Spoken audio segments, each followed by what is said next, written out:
Hello, we are going to be painting Birch Tree Lovebirds. This painting will use the larger flat brush for the background, and as we get into the details, you'll want to move down in brush sizes. Please use what you're comfortable with. Also, this video is sped up in different parts, so I recommend watching the entire video before painting and then watch it again while painting and pausing often. To get going, we're going to do the background, so I want you guys to take your big flat brush, get it wet, and then you're going to dip that into some of the lavender purple and a little bit of the white. And then we go ahead and hop right into the canvas. And I want you guys to make sure you're using plenty of water because we're going to go slightly over some of those pencil lines. And you want to be able to see those pencil lines after we do the background. So making sure we dip in the water often, I want you guys to take little amounts of purple, and you can still see the pencil lines there. I want you to take little amounts of purple and white and let your brush strokes do the blending. We don't want this to be mixed on the plate. So you're going to just keep going. As you fill in the background, you're just going to pick up more purple, more white, more water. And like I said, if you start to not be able to see your pencil lines, you'll have to add a little bit more water. There is a small chance you're adding too much water. If your paint is really runny, that's too much. So just keep going. You're going to paint over the birds. You're going to paint over the branches. You can leave the middle of the painting white. You don't have to paint over that. That'll help keep some pencil lines still visible. But once again, this whole background is just a little bit of purple, a little bit of white. Let your brush strokes do some blending and making sure we pick up water often to make sure our paint is nice and thin so that we can see our pencil lines.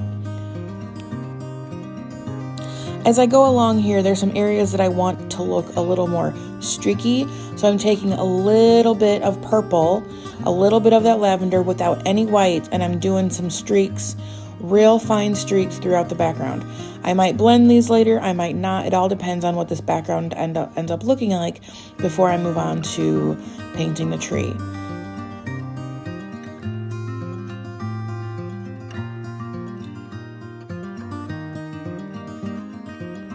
Our background is done, and I want to point out that we don't want to forget our sides. So please take a nice blend of purple and white and paint your sides. Make sure you get all four sides.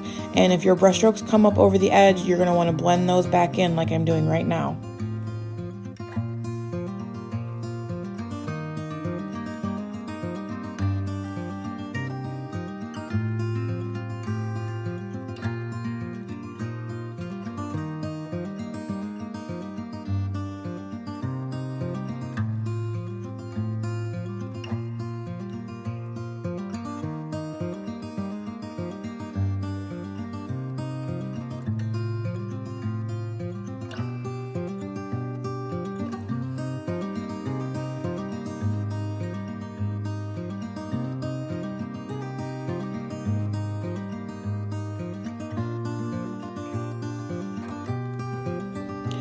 Our edges are done. Now I want to add some streaks of red to the background.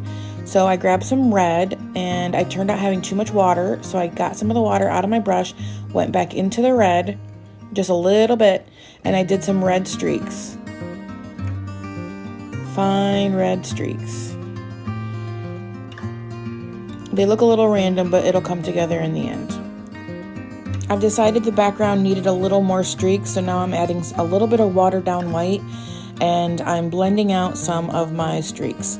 I thought some of them were too red, some of them weren't red enough, so now I'm blending things through until I'm happy with how the background looks. We are now going to paint the tree. You're going to want to use your big brush and white paint, and you don't want to add water. So you're going to take your big brush and starting at the line, the pencil line, you're going to make brush strokes that go in and curve a little bit, so that it kind of looks like a tree. And if you do short, chunky brush strokes like I'm doing now, it'll lend itself to look more like a birch tree. You're going to go all the way up and all the way down, and make sure that your canvas is where you need it to be so that you're painting most comfortably. You don't have to keep the canvas in the same position the whole time. Move that around. Here in a second, I'm going to be flipping it upside down just to get a better angle for my brush strokes. So make sure that you're painting to your comfort level.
All right, we are ready to paint the bird. So you're gonna take a medium-sized brush and some of that teal, and you're just gonna trace the outline of that bird all the way around, and then you will fill it in.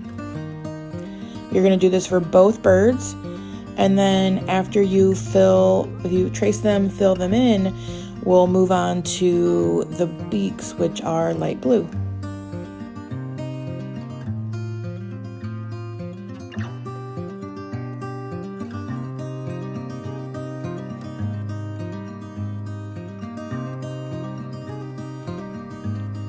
Okay, now we're gonna go ahead and do the beaks. It's a smaller area, so use a smaller brush if need be.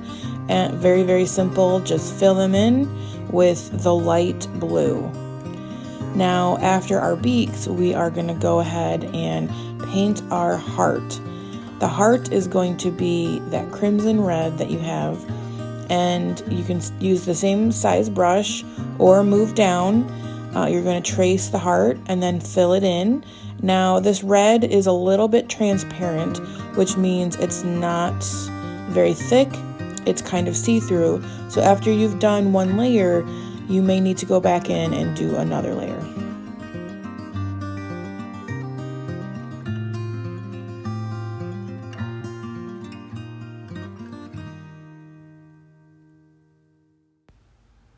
Okay, so the heart is done.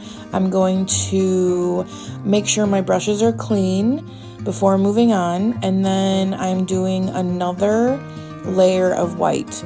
So this is just exactly like we did before, short chunky brush strokes in the direction of the tree, nice curved brush strokes, and I do a complete second layer, the trunk and the branches.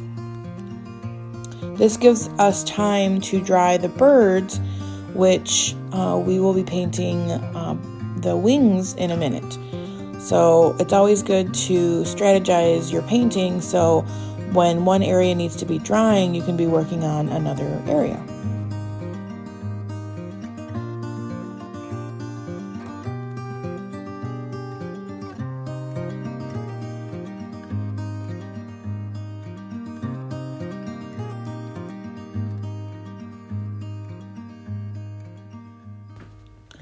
Now we're going to be painting the wings. You will have to freehand these, but they're kind of a teardrop, where the smaller end of the teardrop is closer to the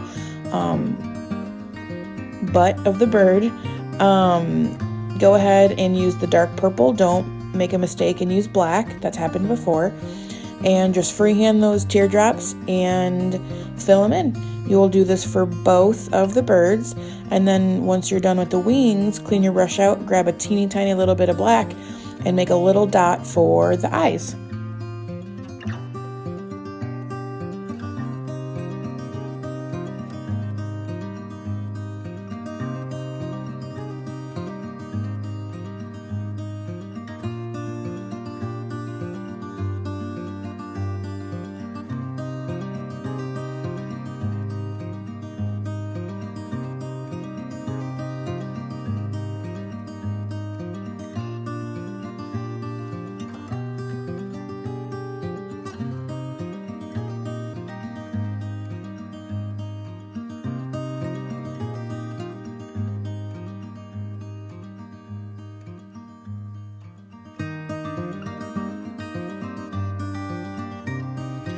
All right, birds are done. Now we're going to be using black for the lines in the birch tree. Now I've been adding some water to this black, and you want to get it to a nice inky consistency. So you'll just add a couple brushfuls of water to the black until it's nice and inky, which makes using the black much easier. So you're going to start by putting little lines in varying lengths along the branches and the trunk. You can also put in the little feet of the birds at this time, which are little clusters of 3 for each foot. So continue all the way up the trunk with black lines in groups of 2, 3, or 4. It's just important that the lines vary in length. We don't want them all the same length. It's better when the lines next to each other are very different. So short, long, medium, short. We don't want 2 lines of the same length next to each other.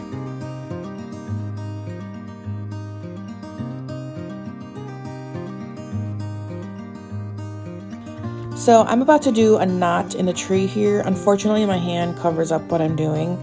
So we'll do a little close-up here in a second. And it's just a series of brush strokes that kind of go in a spiral. And how I did this was I did half of a circle, and then I did another half of a circle on the other side. And I was very loose about it and not intentional. Now I'm doing another one here, and I'll do another close-up, and this one's a better look where it's more like a spiral but very loose, not tight. Continue with the lines up and down the tree trunk and on the branch, and you'll be done with the black.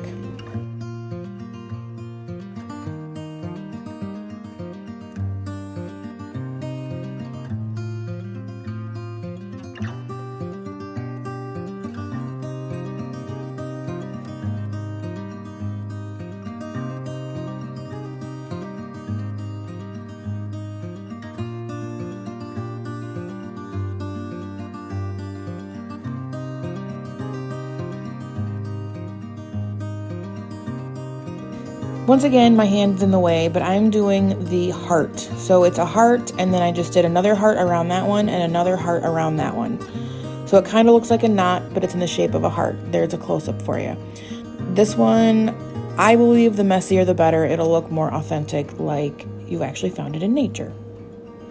All right, so I gave the birds a little bit of an eyebrow, and we are done with the black. We're gonna move on to snowflakes. So the snowflakes, you're going to use the smallest brush, and your snowflakes can be however you want them. You can make them all different shapes. I did 3 different types of shapes.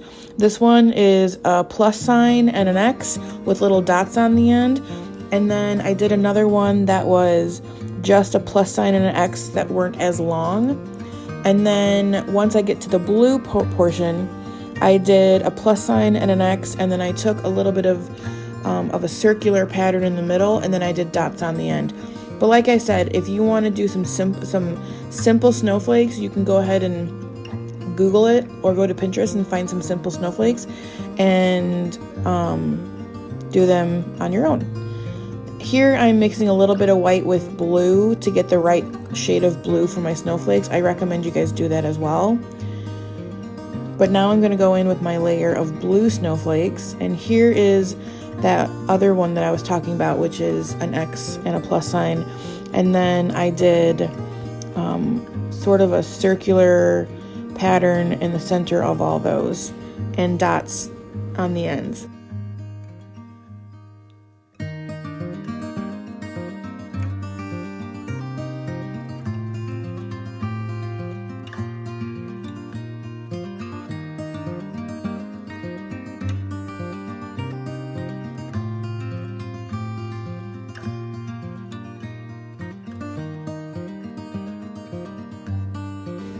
You can put as little or as many snowflakes as you'd like, and then when you're all done, take your smallest brush, grab a little bit of black, sign it, and you are finished. Thanks for painting with me.